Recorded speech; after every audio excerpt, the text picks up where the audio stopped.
A few years ago, I was in central London and I'd gone to a very posh club called the East India Club for lunch, but sadly, for a very brutal reason. I was having lunch with a father and son, and I'd buried the son's mum, the father's wife, who died in a car crash. She was called Kathy.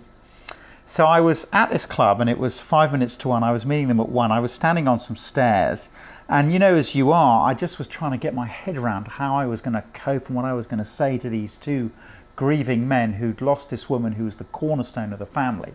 And as I stood there was a man opposite me, and he did look familiar, and he was tall and sort of had a wry smile on his face. And I looked at him, and we stood opposite each other for about 5 minutes. And then after 5 minutes, someone came around the corner and said, "Ah, William, there you are. We're in the back dining room, we'd lost you." And it was Prince William. And I kid you not, I had stood with him for 5 minutes on this staircase when he had nothing better to do than talk to me. But the problem was, I hadn't seen who he was. I mean, I just saw quite a big, handsome guy, blonde thinning hair. I didn't see my future king, and he is a big guy. I could have taken him, but he's a very big guy, much bigger than I thought he was. So I missed the opportunity. And you know what? I could have got to know him. We could have become friends if I'd had a chat. I could have taken the wedding. Can you imagine it? Well, actually, in Mark verse 1, there's also a huge issue of identity. We're told it's the great news about Jesus Christ, the Son of God. But the issue is the disciples are blind. They can't see it. So they're with Jesus, but they can't see that he is the Son of God. And particularly, they can't see that he is a figure with authority, with God's authority in God's world. They're just blind to it. The question is, are you? Can you see who he is? And what Mark does is he gives us layer upon layer of evidence so that we can see who Jesus is. And he says, have you got it yet? And as we speak of Jesus, we pray that people's blind eyes will be opened and they'll see who he really is. Let me now just give you some of the evidence that we get in terms of the authority of Jesus. And just to say, the word authority comes from the word author. It means that he is the creator. Yes, he does have power. Yes, he is the Lord because he's made it all. Well, as the author, Mark 1 verses 21-22, he's got authority to teach. What do you make of this? They went to Capernaum, and when the Sabbath came, Jesus went to the synagogue and began to teach. The people were amazed at his teaching because he taught them as one who had authority, not as the teachers of the law. Now, what was extraordinary about Jesus was the way he taught. The teachers of the law didn't use their own material. They wouldn't have dreamed of that. They were quoters. They talked about the great rabbis of the past. But Jesus doesn't do that. He speaks on his own authority. He walks into the synagogue and he says, "I say to you on my own authority." Now, just to say, as he does this, one of the questions we have to ask is this: well, does he live it out? You see, what's so compelling about Jesus is that in the Sermon on the Mount, he says, love your enemies, pray for those who persecute you. And then as he was being murdered, he cried out for the people killing him, "Father, forgive them. They don't know what they're doing." So there's this correlation between life and lip. He teaches it, he does it, even when he's being murdered. But not only that, Jesus' teaching brings us freedom. He is the author. He knows how life works. So actually, when it comes to God's law, you've got to make this decision. Are his laws fences that hem me in or foundations for my life? Because he says don't lie in the commandments because God's a God of truth. He says don't commit adultery because he's a faithful God. He says don't steal because he's a giving God. Can you trust him to lead you? Well, here is Jesus the teacher. It's in the scriptures. It's in the Sermon on the Mount. Do you trust him? Will his teaching have authority over you? But we're given good reasons to trust him because we see again and again this issue of Jesus' authority. In Mark chapter 4, have a look here. It's amazing. We get it is authority over nature. That day when evening came, he said to his disciples, "Let's go over to the other side." Leaving the crowd behind, they took him along just as he was in the boat. There were also other boats with him.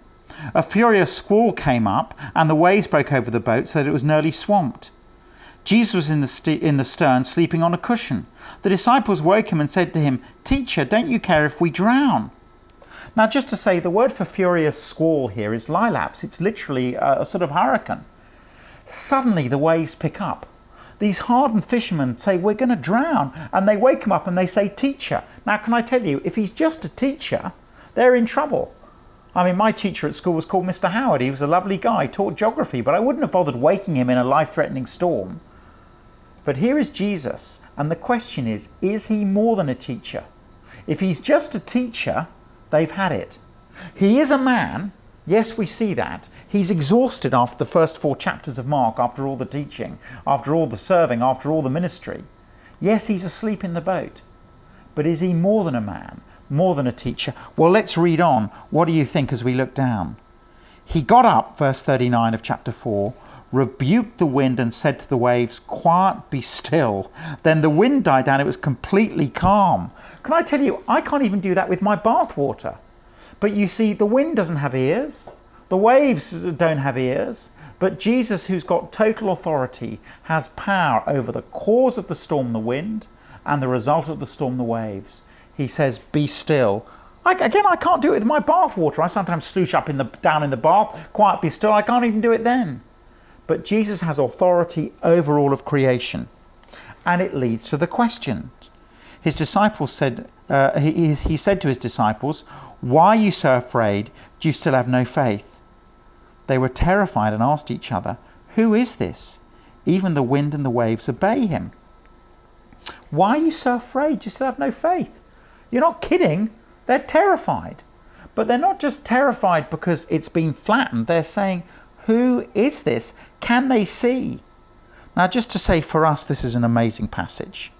What it tells us is that Jesus is in control of creation.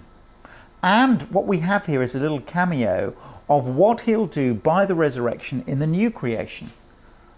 He will have total authority over nature. Yeah, he's got it now, but actually he's allowed it to be handed over to brokenness, to sin, to a fallen world. It doesn't mean he's not in control.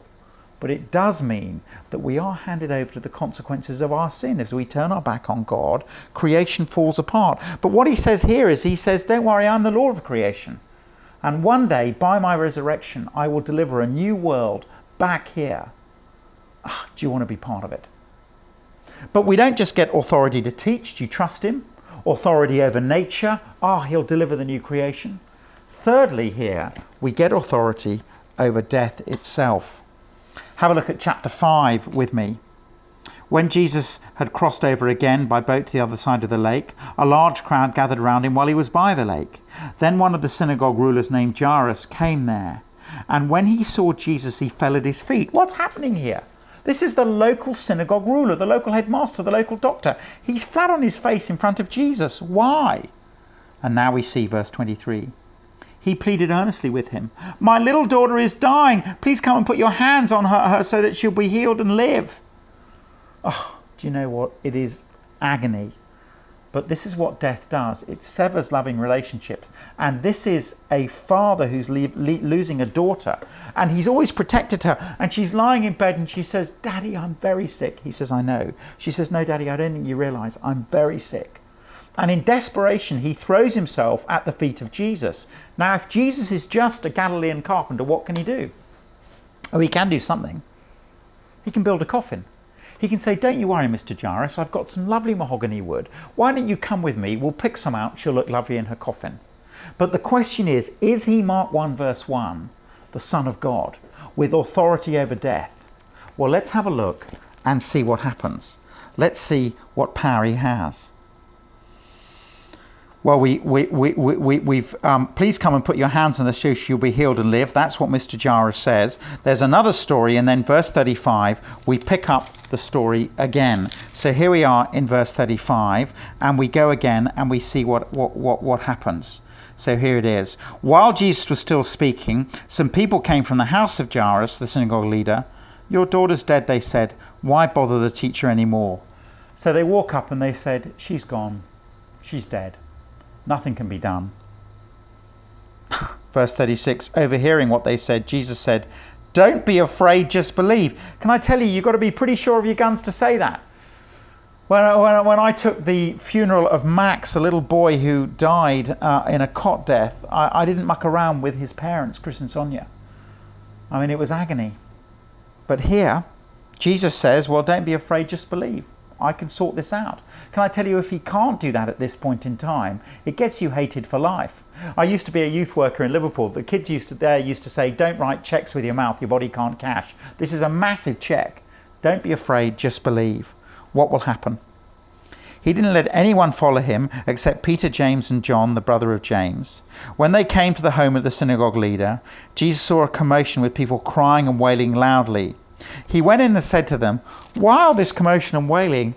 The child's not dead but asleep. But they laughed at him. Now, of course they laugh. I mean, how dare he? She's dead. How dare you play games with the parents? This is the sort of sarcastic laugh of the playground. He better be more than a carpenter. After he put them all out, he took the child's father and mother and the disciples who were with him, and he went in where the child was. He took her by the hand and he said to her, Talitha cum, which means, little girl, I say to you, get up. Immediately the girl stood up and walked around. She was 12 years old. At this, they were completely astonished. Well, they would be, wouldn't they? She's dead. He walks in, he says, little girl, I say to you, get up. She rises. Now, what we're being told here is Mark 1 verse 1. Jesus is the Son of God. He is God's King in God's world. And just as you and I can wake the sleeping, he can raise the dead. When he encounters death, he does so as its master. So the question is, when it comes to your death, will you trust Jesus? Will you put your hand into his hand to get you through death? When it comes to who teaches you, will you allow him, the author of creation, to be your teacher, the one whose teaching correlated between life and lip? Who'll be the one who takes control of your death? Who'll be the one that teaches you? Who'll be the one who takes you to the new creation? Can I plead with you to see who Jesus is, Mark 1 verse 1, the Son of God, and to trust him and follow him?